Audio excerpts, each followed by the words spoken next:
¿Mm? Pero aquí, en este podio, decir, ustedes tienen una comisión de derechos humanos que la integran violadores de derechos humanos. Eso es como el Ministerio de la Mujer en Argentina, que lo creó Alberto Fernández, que era un golpeador y abusador de mujeres. Es básicamente lo mismo.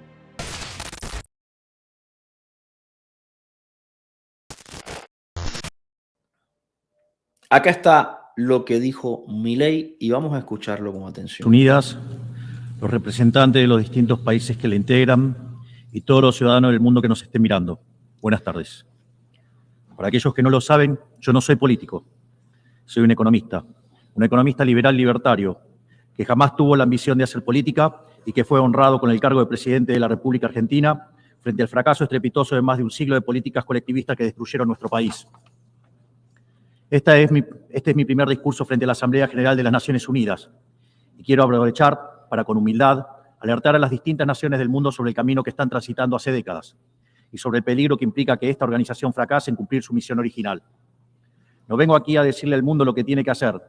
Vengo aquí a decirle al mundo, por un lado, lo que va a ocurrir si las Naciones Unidas continúan promoviendo las políticas colectivistas que vienen promoviendo bajo el mandato de la Agenda 2030, y por el otro, cuáles son los valores que la nueva Argentina defiende.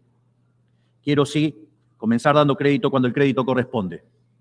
La Organización de Naciones Unidas nace del horror de la guerra más cruenta de la historia global, con el objetivo principal de que nunca volviera a ocurrir. Para ello, la organización grabó en piedra sus principios fundamentales en la Declaración Universal de Derechos Humanos.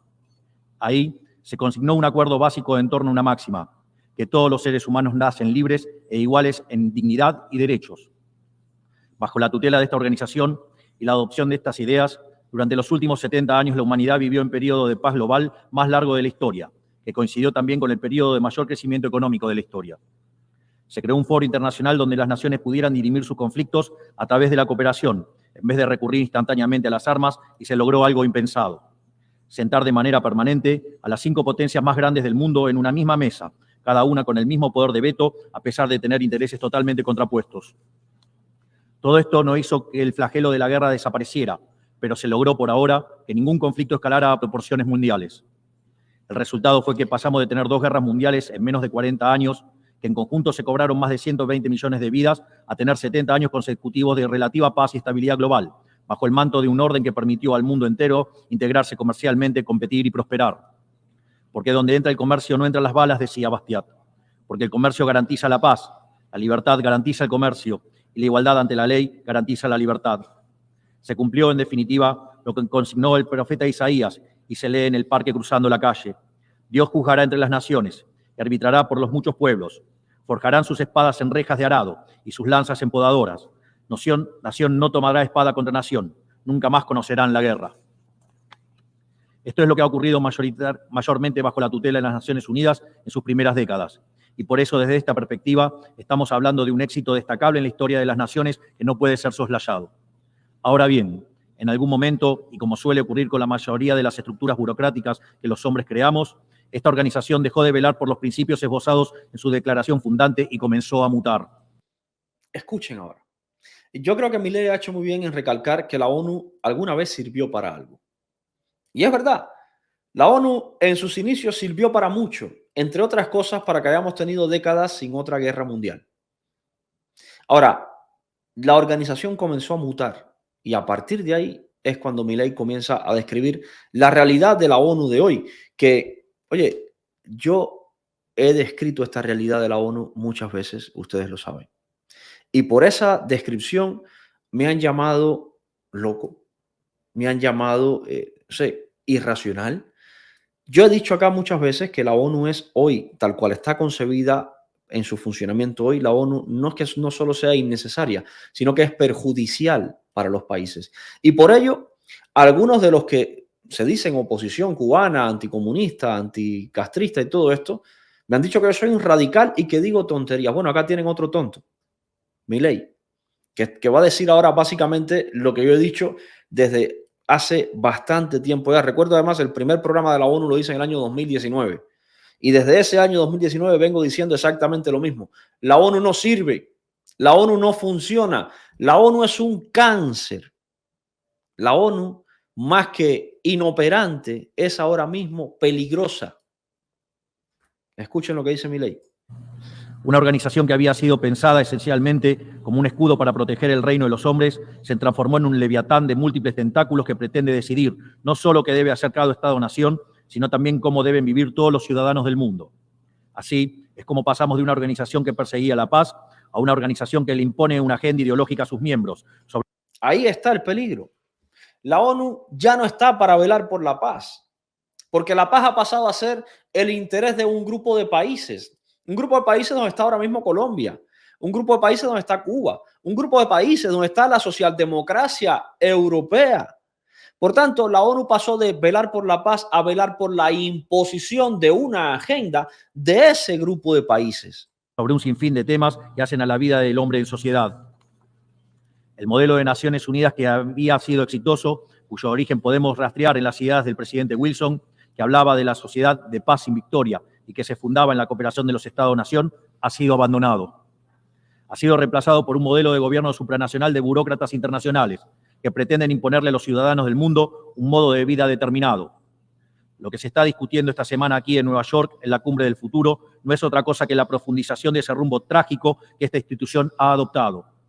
La profundización de un modelo que, en palabras del propio secretario de las Naciones Unidas, exige definir un nuevo contrato social a escala global, redoblando los compromisos de la Agenda 2030. Quiero ser claro en la posición de la Agenda Argentina. La Agenda 2030, aunque bien intencionada en sus metas, no es otra cosa que un programa de gobierno supranacional de corte socialista. Ahí lo tienen. Programa de gobierno supranacional de corte socialista. Es lo que yo llevo diciendo desde que conocí del Foro de Davos y de la Agenda 2030. Exactamente eso. Un programa de gobierno supranacional, es decir, un programa de gobierno que quiere gobernar naciones sin haberse sometido al voto de los ciudadanos de esas naciones. Y además de corte socialista, de corte colectivista. Y se los expliqué acá cuando les expliqué los puntos de la Agenda 2030 y el primer punto era no tendrás nada y serás feliz. El primer punto de la Agenda 2030 es ya directamente un atentado contra la propiedad privada. ¿Qué hace el socialismo? Atenta contra la propiedad privada. Es exactamente lo mismo que la Agenda 2030. Y otra vez me llamaban conspiranoico. Y otra vez me decían, no tienes razón, lo estás interpretando mal. Bueno, ahora Milei también lo está interpretando mal. Que pretende resolver los problemas de la modernidad con soluciones que atentan contra la soberanía de los Estados-nación y violentan el derecho a la vida, a la libertad y a la propiedad de las personas. Es una agenda que pretende solucionar la pobreza, la desigualdad y la discriminación con legislación que lo único que hace es profundizarla. Porque la historia del mundo demuestra que la única manera de garantizar la prosperidad es limitando el poder del monarca, garantizando la igualdad ante la ley y defendiendo el derecho a la vida, a la libertad y a la propiedad de los individuos. Ha sido precisamente la adopción de esa agenda que obedece a intereses privilegiados y el abandono de los principios esbozados en la Declaración Universal de Derechos Humanos de las Naciones Unidas, lo que tergiversó el rol de esta institución y la puso en una senda equivocada. Así, hemos visto cómo una organización que nació para defender los derechos del hombre ha sido una de las principales propulsoras de la violación sistemática de la libertad, como por ejemplo con las cuarentenas a nivel global durante el año 2020 y que debería ser considerado un delito de lesa humanidad. En esta misma casa, que dice defender los derechos humanos, han permitido el ingreso al Consejo de Derechos Humanos a dictaduras sangrientas como la de Cuba y Venezuela sin el más mínimo reproche. Ahí lo tiene. Otra vez. Algo que llevamos tiempo denunciando y es la primera vez que yo escucho a un presidente pararse y decirlo con todas las letras y todos los nombres. El presidente de la calle también lo ha dicho en otros foros, no aquí. Yo por lo menos nunca lo he visto decir aquí. Pero aquí, en este podio, decir, ustedes tienen una comisión de derechos humanos que la integran violadores de derechos humanos. Eso es como el Ministerio de la Mujer en Argentina, que lo creó Alberto Fernández, que era un golpeador y abusador de mujeres. Es básicamente lo mismo. ¿Quién ahora mismo está cómodo con la figura del expresidente argentino, creador del Ministerio de la Mujer? Un tipo que crea un ministerio para proteger a las mujeres que él mismo maltrataba. Nadie está cómodo con esa situación. Ni siquiera la izquierda argentina, que todavía le queda un ápice de dignidad, porque hay otra izquierda argentina que perdió la dignidad al mismo tiempo que la virginidad, hace tiempo. Pero a la que le queda todavía un ápice de dignidad, no está cómoda con lo que está pasando con Alberto Fernández. Bueno, en la ONU pasa exactamente lo mismo. ¿Por qué tenemos una comisión de derechos humanos integrada por violadores de derechos humanos? No puede existir. No tiene razón de ser. No es coherente. No está bien. pero está en la ONU. En esta misma casa, que dice defender los derechos de las mujeres, permite el ingreso al Comité para la Eliminación de la Discriminación contra la Mujer a países que castigan a sus mujeres por mostrar la piel. En esta misma casa, sistemáticamente, se ha votado en contra del Estado de Israel, que es el único país de Medio Oriente que defiende la democracia liberal, mientras se ha demostrado en simultáneo una incapacidad total de responder al flagelo del terrorismo. En el plano económico, se han promovido políticas colectivistas que atentan contra el crecimiento económico, violentan los derechos de propiedad y entorpecen el proceso económico natural, llegando a impedirle a los países más postergados del mundo gozar libremente de sus propios recursos para salir adelante. Regulaciones y prohibiciones impulsadas precisamente por los países que se desarrollaron gracias a hacer lo mismo que hoy condenan. Se ha promovido además una relación tóxica entre las políticas de gobernanza global y los organismos de crédito internacional, exigiéndole a los países más relegados que comprometan recursos que no tienen en programas que no necesitan, convirtiéndolo en deudores perpetuos para promover la agenda de las élites globales. Tampoco ha ayudado el tutelaje del Foro Económico Mundial, donde se promueven políticas ridículas con anteojeras maltusianas, como las políticas de emisión cero, que dañan sobre todo a los países pobres. El Foro Económico Mundial, el Foro de Davos, que desde ahí se dictan políticas económicas hacia los países. Gente que no ha sido sometida al voto está dictando políticas a países con ciudadanos que en teoría son soberanos. O sea, desde el Foro Económico Mundial se le dice a España lo que tiene que hacer en la agricultura, pero nadie en España votó por el Foro Económico Mundial. Sin embargo, se le dice a España lo que hay que hacer y España no le queda más que, con el gobierno progresista de Pedro Sánchez, obedecer. ¿Por qué nos gobiernan gente por las cuales nosotros no votamos? ¿Por qué permitimos que nos gobierne gente que nosotros no pusimos ahí, que ni siquiera conocen la realidad de nuestro país, como es el caso del campo de España? Eso es lo que está denunciando Milei. Políticas vinculadas a los derechos sexuales y reproductivos, cuando la tasa de natalidad de los países occidentales se está desplomando, anunciando un futuro sombrío para todos. Tampoco la organización ha cumplido satisfactoriamente su misión de defender la soberanía territorial de sus integrantes, como sabemos los argentinos de primera mano en la relación con las Islas Malvinas. Y llegamos incluso a una situación en la que el Consejo de Seguridad, que es el órgano más importante de esta casa, se ha desnaturalizado, porque el veto de sus integrantes permanentes se empezó a utilizar en defensa de los intereses particulares de algunos. Así estamos hoy, con una organización impotente en brindar soluciones a los verdaderos conflictos globales, como ha sido la aberración y aberrante invasión rusa a Ucrania, que ya le ha costado la vida a más de 300.000 personas, dejando un tendal de más de 1 millón de heridos en el proceso. Una organización que en vez de enfrentar estos conflictos, invierte tiempo y esfuerzo en imponerle a los países pobres que cómo y deben producir, con quién vincularse, qué deben comer y en qué creer, como pretende dictar el presente pacto del futuro. Toda esta larga lista de errores y contradicciones no ha sido gratuita, sino que ha redundado en la pérdida de credibilidad de las Naciones Unidas ante los ciudadanos del mundo libre y en la desnaturalización de sus funciones. Por eso, quiero hacer una advertencia. Estamos ante un fin de ciclo. El colectivismo y el postureo moral de la agenda woke se han chocado con la realidad y ya no tienen soluciones creíbles para ofrecer a los problemas reales del mundo. De hecho, nunca las tuvieron. Si la Agenda 2030 fracasó, como reconocen sus propios promotores, la respuesta debería ser preguntarnos si no fue un programa mal concebido de inicio, aceptar esa realidad y cambiar el rumbo. Exacto. Aquí están hablando ya de un fracaso de la Agenda 2030. Y claro, ante el fracaso de la Agenda 2030, ¿qué están haciendo? Bueno, cambiar el rumbo para algo que funcione. No, están proponiendo la Agenda 2045. Es decir, hemos fracasado en esto, pues vamos a volver a intentarlo otra vez. Señores, vamos a ir de fracaso en fracaso. Me recuerda tanto al régimen cubano. Hemos fracasado con la implementación del socialismo, pero vamos a declarar irrevocable el socialismo para continuar fracasando irrevocablemente siempre. Eso es lo que está diciendo Milei. La Agenda 2030 ya no se va a cumplir para el año 2030. ¿Por qué? Porque atenta contra el bienestar, atenta contra la prosperidad, atenta contra la naturaleza humana. No tendrás nada y serás feliz. Eso atenta contra la naturaleza humana. Bueno, ¿qué proponen los mismos necios? Seguir promoviendo la Agenda 2030 ahora con otro nombre. No se puede pretender persistir en el error redoblando la apuesta de una agenda que ha fracasado. Siempre ocurre lo mismo con las ideas que vienen de la izquierda. Diseñan un modelo acorde a lo que el ser humano debería ser, según ellos, y cuando los individuos libremente actúan de otra manera, no tienen mejor solución que restringir, reprimir y coartar su libertad.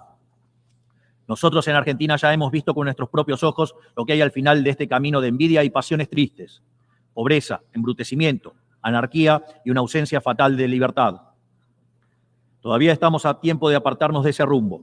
Quiero ser claro con algo para que no haya malas interpretaciones. La Argentina está viviendo un proceso profundo de cambio en la actualidad, ha decidido abrazar las ideas de la libertad. Esas ideas que dicen que todos los ciudadanos nacemos libres e iguales ante la ley, que tenemos derechos inalienables otorgados por el Creador, entre los que se encuentran el derecho a la vida, a la libertad y a la propiedad.